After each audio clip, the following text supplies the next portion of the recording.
If I said to you, like, there's something you can do that will radically change every corner of your life, it will make you feel better, it will make you feel safer inside, and it will make you attract your wildest dreams. Gabby Bernstein, a role model for spiritual seekers. I want to teach you to be unapologetic about what you desire. And I want to give you permission to have big visions and have big desires, because these visions wouldn't be placed in our heart unless they were meant for us. And when we start to heal and do the self-help work and we start to unburden ourselves, these visions become more and more possible. They become more and more, we come closer and closer to us. We can start to taste them and feel them. And we're no longer blocking them because we're not in the energy of what's next or how do I get there or I'm thirsty for that thing that I think I need to make me feel better. But instead, we're just holding the vision and allowing. And we're walking one step at a time on the path, and we are trusting and knowing. And there's a beautiful message from A Course in Miracles. Those who are certain of the outcome can afford to wait and wait without anxiety. We can be patient knowing that what we desire is on the way. And we can also be patient knowing that there's a holdup for a reason, that the universe has a better plan, that if things aren't happening exactly as we expected, it's because there's something better on the way. And that knowing can come when we release the beliefs that block us. And so I want you to give yourself permission to think about that outcome. What's the desired outcome? I got a call from a really longtime friend. His name is Joe. And he was actually a mentor of mine when I was, 20 years ago when I was first starting out. He calls me, he's like, Gab, the roles are reversed now. I need some mentorship. And I was like, let's go, bro. He's telling me, he's like, I think I want to write another book. And I feel like I want to get back out there and give some talks. And, what do you think about this? And what do you think about a podcast? And I was like, bro, what's the desired outcome? And he goes, oh my God, Gabby, that's such a nice thing to say. That feels so good. And I said, well, what is it? He said, well, I want to be doing the work that I love. And I also want to be in Portugal for a few months in the year. And I want to take my wife and, go to Portugal. And I want to have some downtime. And I also want to have some big time. And I feel like I want to grow my relationship with my community. And I was like, Joe, this feels good. I was like, how's that feel in your body? And he's like, real good. And I was like, okay, so now we know the desired outcome. And then I said, okay, so what are the small right actions that you can begin to take to get to the next step of this desired outcome? And he's like, well, I can start to do more community work. And we started just riffing, getting into real creative ideas and just some fun. And we were just visioning and holding that vision. And I said to him, but listen, Joe, you know what? I'd be remiss if I didn't say this. Now that you have that desired outcome so clearly defined, I want you to know that you can't strangle that outcome. You have to hold it as a vision. You can't strangle the desired outcomes. You have to hold the visions. Because these visions that we have wouldn't be placed in our heart unless they were meant for us. And when we start to heal and do the self-help work and we start to unburden ourselves, these visions become more and more possible. But then remember, you're going to hold it as a vision. You're not going to strangle it as an outcome. Hold it as a vision. Do not strangle it as an outcome. Because when I tell you, anything we strangle will suffocate. And when we hold on so tightly to these desires, why do we do that? Because we think we need them to feel complete. But when we check in and we do that inner work, we feel the completeness we've always longed for. The completeness. And we realize that we are the one we've been waiting for. That it's not the thing, it's not the bigger this or the bigger that. It's the inner feeling of knowing we are the one we've been waiting for.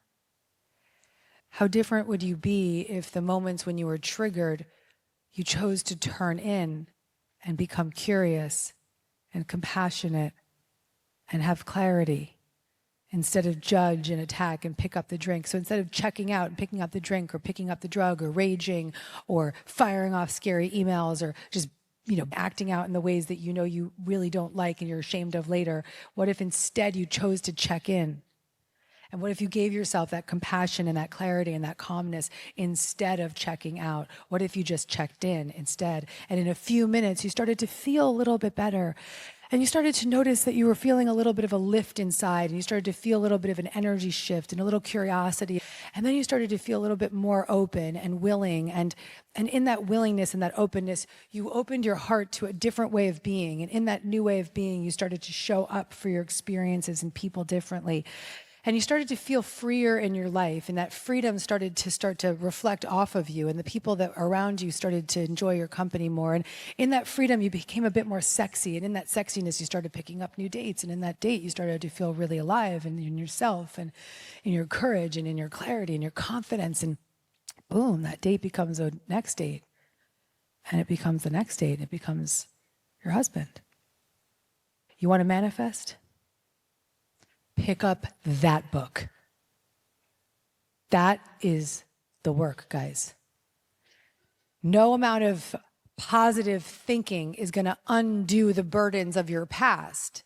No amount of visioning or repeating an affirmation is going to undo the burdens. All of the positive thoughts and the repeating the affirmations are absolutely excellent. They're far better than fear. They're far better than the burdens. But the real undoing is in the rewiring.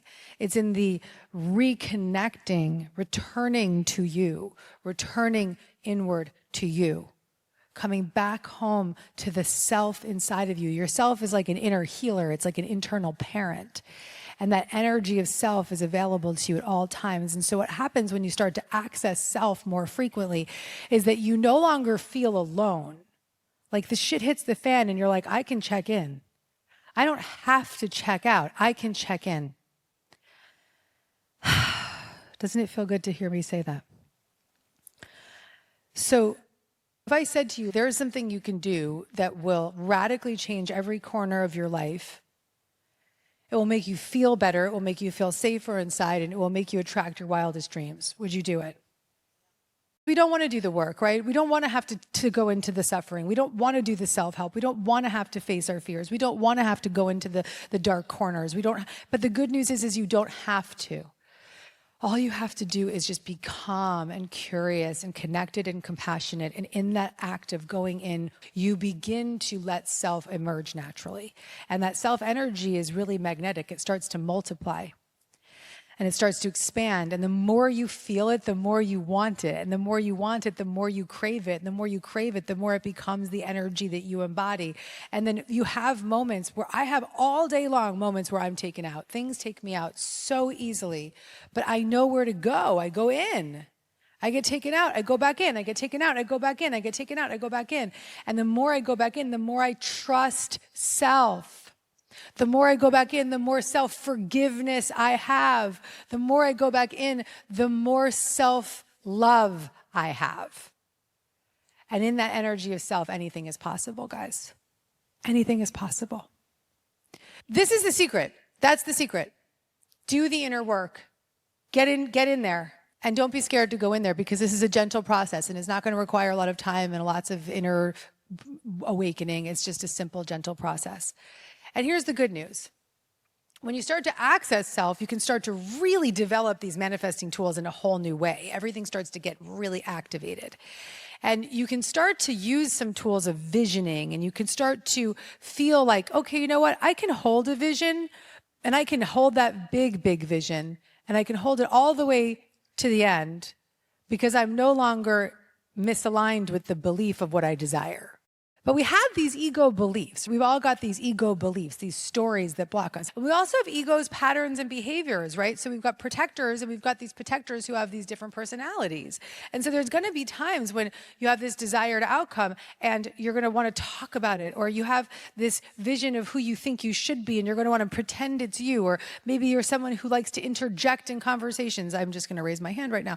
And maybe you overly talk about yourself, or you're like, enough about me, let me tell you about my book. That's something I've done before. And so we've got these ego patterns that are very undesirable, and they are another block to our manifesting power. There's something I really want you to think about right now, is what would happen if you actually refrained from the pattern. In the moment, you just stayed silent. So the next, I've been doing this. It's actually really painful, but it's amazing. So I'll be at like a dinner, and I'll be sitting there and I'll just notice how badly I just want to talk about something that I'm doing or interject about how much I know about that topic. And, I'm the expert. And I'll slow myself down and I'll start to breathe. And I might bite my tongue. And I'm going to feel all that discomfort inside of like, oh, this sucks. I just want to talk about myself.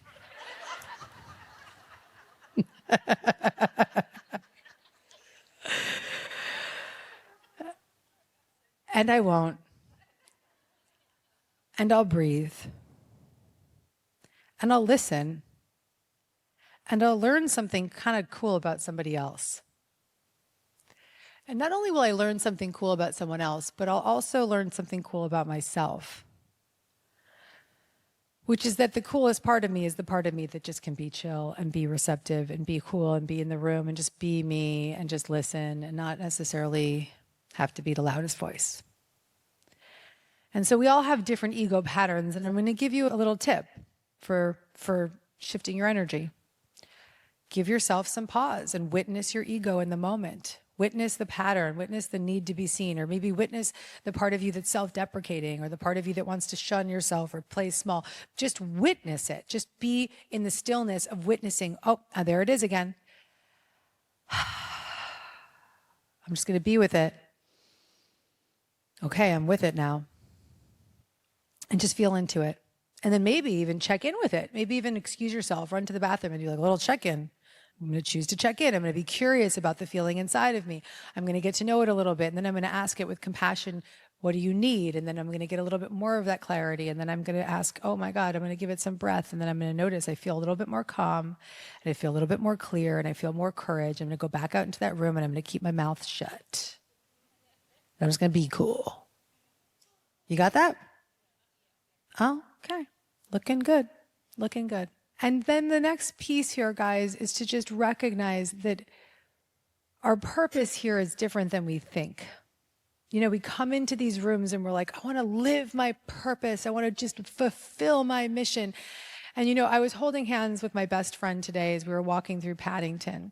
And this is one of the most cherished humans in my life. She's in the audience tonight, Michaela Ezra. And we're holding hands and we're walking and we're both talking very openly, as we always have for 18 years. We met in the streets of New York City when we were in our early 20s and just in the bars, sober, just flying around New York.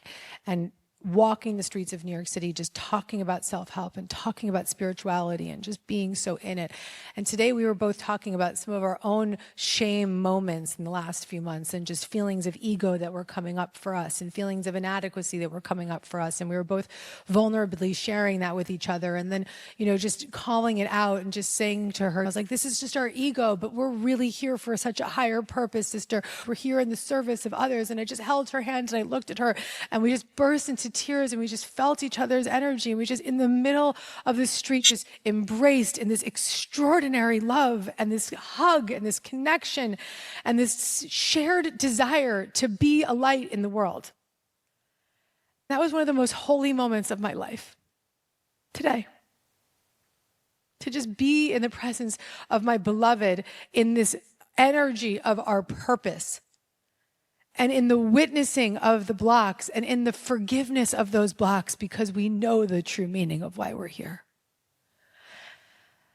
And I want that for you right in this moment. I want to hold you, just as I did with Michaela today, just hold you in that love in this moment and just help you recognize that your dreams would not be planted in your life if they were not meant for you. Anything that feels like it's blocking you is just an ego belief. It's a protection that you can forgive in this moment and you can relax into and you can heal. And as you remember that your real purpose here, my friends, the real light within you that is meant to come through is to be an energy of joy and light and love and service and an energy of faith and an energy of hope and an energy of optimism. And no matter what blocks you along the way, nothing can puncture that truth that is inside of you, because that truth is the self that is you. Yes.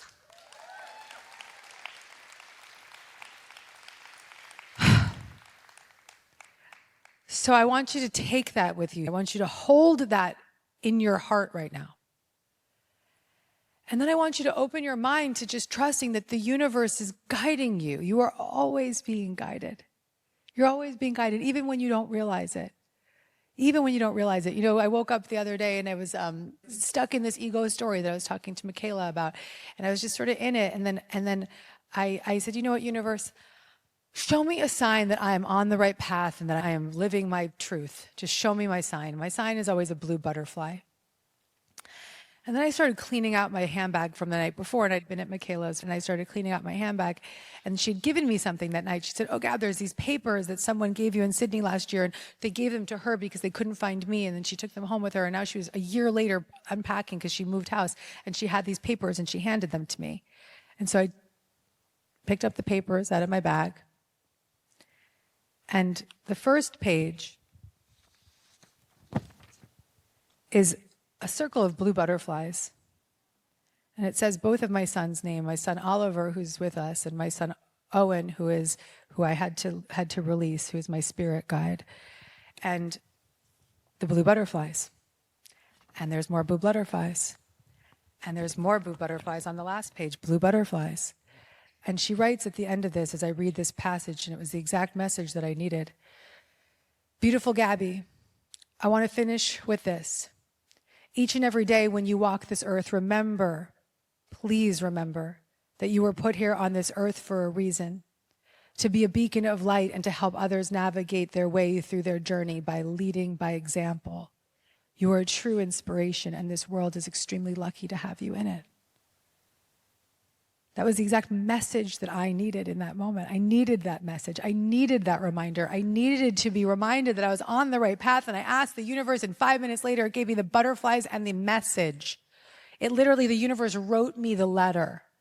The letter came into my hands and reminded me of my purpose and gave me that clear message. So the messages that you need to be reminded that you are on the right path are right in front of you. They're in the paper that's in your hand. They're in the looking in the eyes of your beloved. They're in your path. You just have to be open to receiving them. You have to open your heart to co-create this life with an energy far beyond your physical sight. And when you do that, my friends, everything unfolds naturally and anything is possible. Anything is possible. Can you open your heart to that tonight? Can you suspend your disbelief with me tonight? Can you strengthen your faith with me tonight?